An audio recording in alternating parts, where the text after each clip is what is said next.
चीन के हथियारों पर बहुत बड़ा सवाल खड़ा हो गया।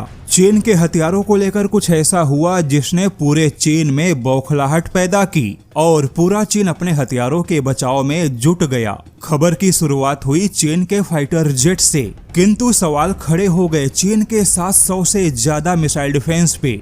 इस खबर की शुरुआत उस समय हुई जब WDMMA ने अपने रैंकिंग में भारत की वायुसेना को चीन से ज्यादा ताकतवर बताया। उसके बाद एक सवाल उठा कि आखिर भारत की वायुसेना चीन की वायुसेना से ताकतवर कैसे हो सकती है, क्योंकि अगर आंकड़ों के हिसाब से, संख्या के हिसाब से और बजट के हिसाब से देखा जाए तो चीन की वायुसेना हर मामले में भारत की वायुसेना से बड़ी है। अब यहाँ पर किसी वायुसेना का बड़ा होना और किसी वायुसेना का ताकतवर होना, इन दोनों में बहुत बड़ा फर्क है, क्योंकि ट्रू वॉल रेटिंग में भारत की वायुसेना को ज्यादा ताकतवर इसलिए कहा गया क्योंकि यहाँ पर गुणवत्ता, प्रशिक्षण और युद्ध के सिद्धांतों को ज्यादा महत्व मिला। अपने गुणवत्ता, प्रशिक्षण और युद्ध कला की वजह से भारत के 100 फाइटर जेट युद्ध के मैदान में चीन के 300 फाइटर जेट के बराबर होंगे। इसलिए भारत की वायुसेना को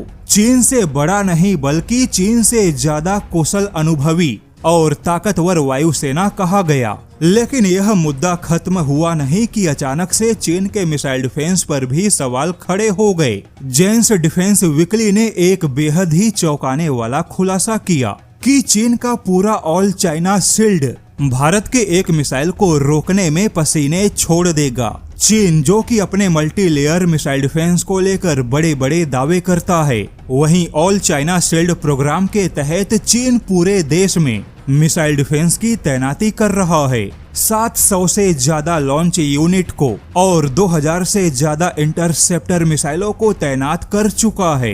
किंतु रिपोर्ट के मुताबिक बहुत बड़ा तकनीकी खुलासा हुआ कि अगर भारत की मिसाइलें पहाड़ों को पार करके चीन में प्रवेश करती हैं, तो चीन के मिसाइल डिफेंस भारत के मिसाइलों को नहीं रोक सकते, क्योंकि चीन के मिसाइल डिफेंस अब भी रिफ्लेक्शन और थर्मल ट्रैकिंग पर काम करते हैं। ऐसे में अगर भारत की मिसाइलें समुद्री या पर्वतीय इलाकों के ऊपर से आती हैं, तो इससे रडार सिग्नल बिखर जाते हैं और इसका नतीजा यह होगा कि जब तक चीन का मिसाइल डिफेंस बिखरे सिग्नल के डेटा को इकट्ठा करेगा, तब तक हजारों किलोमीटर की गति से आ रही मिसाइलें चीन के हवाई सिस्टम के पहुंच से बाहर होंगे। और यही चीन के मिसाइल डिफेंस सिस्टम की बहुत बड़ी समस्या है।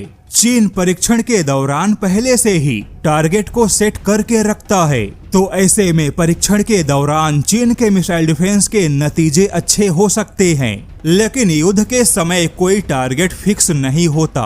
अचानक से कोई भी मिसाइल, किसी भी प्रकार की मिसाइल आ सकती है और सेकंड के हजारवें हिस्से से भी कम समय में प्रतिक्रिया देने की आवश्यकता होती है। और यहीं पे ट्रैक लॉक इंटरसेप्ट चक्र को चीन का मिसाइल डिफेंस पूरा नहीं कर पाता। हालांकि अब इस खबर ने न केवल चीन में बौखलाहट पैदा की, बल्कि उन देशों की चिंता बढ़ा दी जो चीन के मिसाइल डिफेंस के ग्राहक है।